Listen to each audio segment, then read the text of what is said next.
Hey Money viewers, this is Caitlin Mulhair. I'm an editor here at Money. Welcome back to this week's episode of Instagram Live. We are super excited for our conversation today, or at least I am. I'm really excited to talk with you guys about college in the time of coronavirus. So we're going to be talking all about how people have changed their enrollment plans, how applying to college has changed, what you need to know about financial aid right now. We are just waiting for our admissions expert to join us, so hold on for just a minute. I think I see him. 1 minute. His name's Andrew. We're gonna give him just a minute to join. While we're waiting for him, why don't you guys just go ahead? Andrew. Hey, Caitlin, how you doing? I'm good. How are you doing? Good. Good.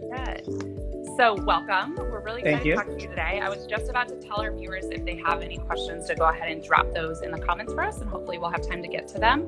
Sounds great. To tell the viewers a little bit more about you, I'm a little nervous. This is my first time hosting an Instagram Live, you guys, so be nice. So, like I said, Andrew is the CEO of College Transitions. They are a company that does admissions counseling for students, so helping them through the college admissions process. He's also the co-author of 2 books. One's The Enlightened College Applicant, which is actually on my desk at the office if we ever return. The other is brand new, just came out as a guidebook called College is Worth Your Money, which is a topic that we think about all the time here. So welcome. We're really excited to have you. Thank you for having me. Appreciate it. Awesome. So like I said, if you guys have questions, go ahead and drop them in the box below. Before we dive in, I just want to give you guys a little heads up that everything we talk about today is educational, but it shouldn't be considered individualized personal finance advice. So just keep that in mind as we are chatting. Cool. So Andrew, you've been doing this a long time, I think, right? Close to about 15 years. Yeah. Pretty long while. Yeah. So how have the past, 4 months been? How much has changed in your conversations with students? Yeah, a lot has changed, I think, both for graduating high school seniors and also for rising seniors as well.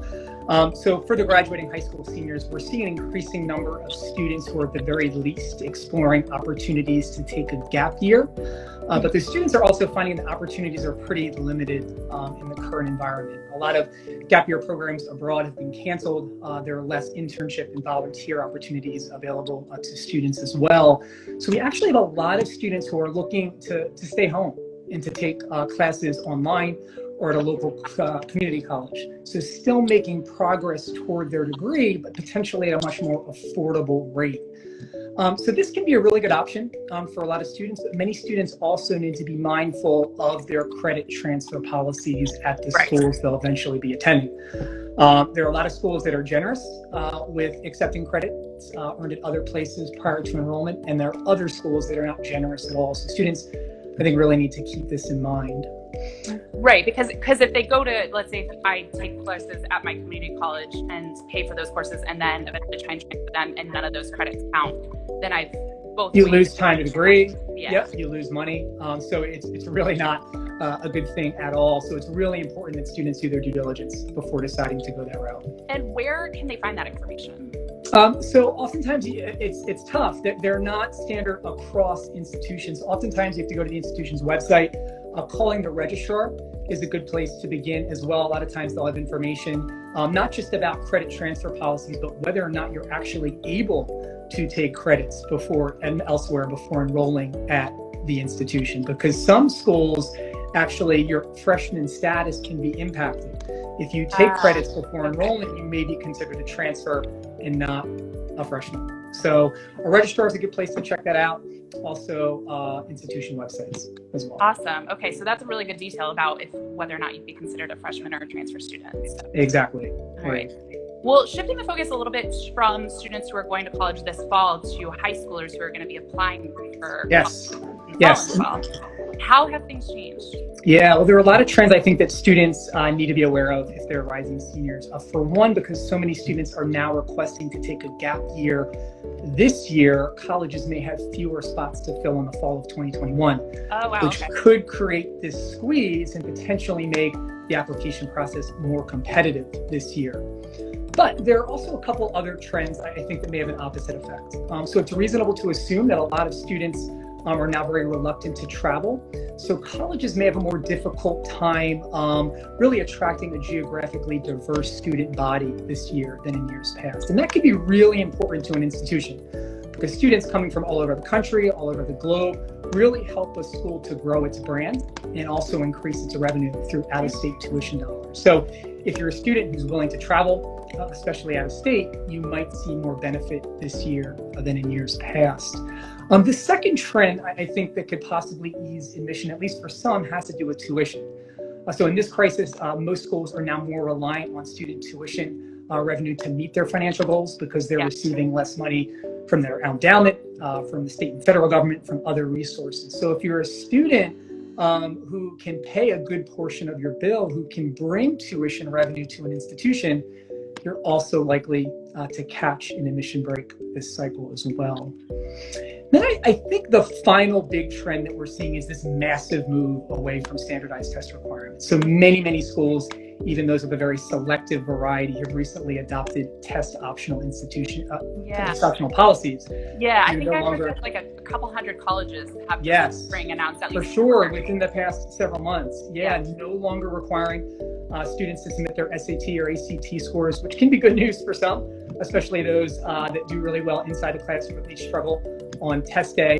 But that doesn't mean that you shouldn't try to attempt a standardized test or two. Even in a test optional environment, colleges still want to attract students with high test results because those students can improve the profile and ultimately the rank of an institution. And because so many applicants are opting out of testing altogether this year, students with high results may be more coveted this year than in years past. So if you're a strong test taker, if you have high SAT or ACT results, your prospects, not just for admission, but for financial aid, could be greatly improved this year. Right. Okay. So if you think you might score high on the SAT or ACT, this could help you out in terms of getting into a college, but also maybe getting some more merit scholarships and things like that. So it could absolutely. Yeah. Standardized test scores are incredibly important. Every school wants a high average standardized test score. That's a statistic they have to report to Money, to U.S. News, to other ranking systems. Again, it can help the school really grow its profile. So if you have high test scores, there are a lot of institutions out there willing to throw a lot of money out at you. So in terms of preparing for those standardized tests, it's really a good investment of time and money because you could see big returns as a result. Yeah. Now, if you've been following the news about colleges and coronavirus, one of the headlines that you can't ignore is that a lot of colleges have talked about what a financial pressure that everything has put on them. You mentioned it yourself with the tuition revenue, for sure. Falling endowment returns, state budget cuts, things like that. And so one of the results of that is I've seen more people predicting that there's going to be a lot of colleges closing. Yeah. How worried should students be about that? And are there, if I were a student, are there any warning signs I should look for to as a red flag, just colleges in danger of closing? Right. So I think there definitely are some schools that are in danger of closing. They're typically a smaller, private, and less selective. So these institutions typically don't have large endowments, don't receive a whole lot in the way of state or federal aid, and typically rely very heavily on revenue generated from on-campus services and amenities, things like, dining, housing, transportation services, event hosting, things that may not be needed or wanted this year, potentially in subsequent years as well. And there's hundreds of institutions that fall into this category that just don't have enough revenue streams to really navigate a financial aid crisis like this. And I think if you want to learn more about which colleges specifically probably face the most danger, a simple Google search of the term COVID colleges in danger of closing should yield a pretty sizable and very accurate college list. There's also a scholar, his name is Robert Kelchin, who really publishes a list of institutions that rely very heavily on these on-campus services. Auxiliary revenue is what it's called. And if you really rely heavily on those types of things, you're going to be facing some problems in the next couple of years, for sure. Okay, awesome. So that's good information. So it sounds like there will be some colleges that will close, but probably not most of the well-known brand name colleges. Correct. Yep. If you're targeting moderately selective institutions, especially those of a public variety, it's very unlikely that you're going to see any of them close. They'll still face financial pressures. Of course, there may be some services that are scaled back. but I don't see them shutting their doors anytime soon. Gotcha. Okay. So I see one of our viewers asked a question that's kind of a what we call an evergreen topic. So it's a question students probably have every year, but will apply this year too. How can students find a good college fit financially, but also culturally? And has that changed at all, especially if they can't go on tours or things like that this year? Yeah, I think we're beginning to construct a college list. First, students need to get a sense of where they stand. In other words, which colleges will they be eligible to attend given their academic profile? So which colleges admit students with profiles similar to their own? Right. And a good place, their grades and their test scores. Exactly, because you want to be targeting schools that you have a shot of getting into. And I think a good place to really find this information, obviously from a counselor, a school-based counselor is great, but if you can't rely on a counselor, there's a lot of admissions websites out there that publish admission data. The College Board's Big Future site, collegedata.com, our own site, collegetransitions.com. So these websites can be really helpful to really kind of give you a sense of where you stand.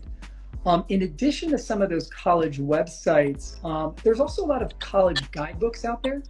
So FIS Guide, Princeton Reviews Best Colleges, our own guide, College is Worth Your Money, gives you some information about admissions and financial aid, but also other information about a college's environment, its offerings, learning outcomes, and other things that really help a student kind of get a sense of what they want from an undergraduate environment. So, getting a sense of your chances, getting a sense of what you want, that should really help you kind of narrow down your college list. So hopefully getting to a list for most students, I think a good number is about 6 to 10 schools. And among those 6 to 10 schools, there should at least be 2 financial safety schools. Okay, and what does that mean? Yeah, so financial safety schools are schools where you're likely to be admitted given your credentials, given your academic credentials, and that are affordable. That's really, really important. And for most students, these financial safeties are almost always public institutions within their own state that carry a relatively low price tag. And then for your other institutions, it's also really important, to assess what your financial aid prospects are going to be like at those schools, especially if you need aid. Every college has what is known as a net price calculator, which is essentially an online tool where you can plug in your academic information, some financial info, and get kind of a reasonable estimate of what you can be expected to pay at a certain school. Simply Googling the college's name and the term net price calculator, should get you to the place where you need to go. Then I think in addition to net price calculators, many sites, including our own, publish some really good financial aid data. So things, data on average merit-based awards, average need-based grants, the percentage of students receiving financial aid. So these are also good places to visit to really get a sense of what you'll actually be paying, which for most students isn't the price that's initially advertised. Right. That's exactly what I was going to ask you, is that a lot of students don't pay that sticker price, and that it's really individualized, right? So that's why correct. So use those calculators, because I might get a different price than you would get if we both apply. Exactly right.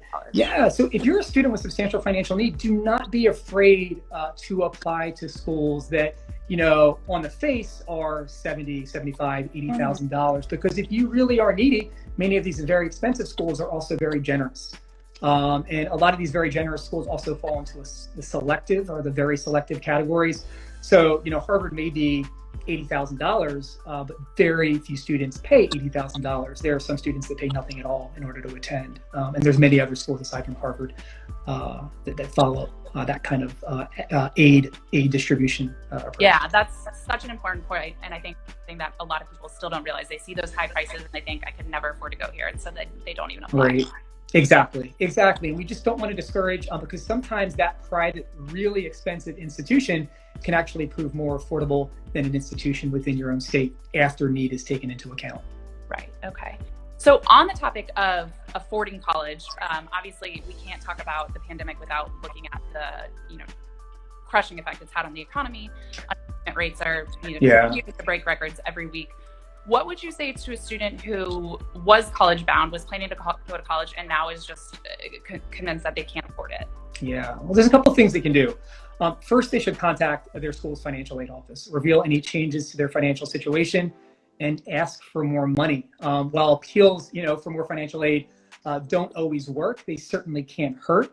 And there's a lot of colleges that are willing to consider such appeals, much more so this year than in years past.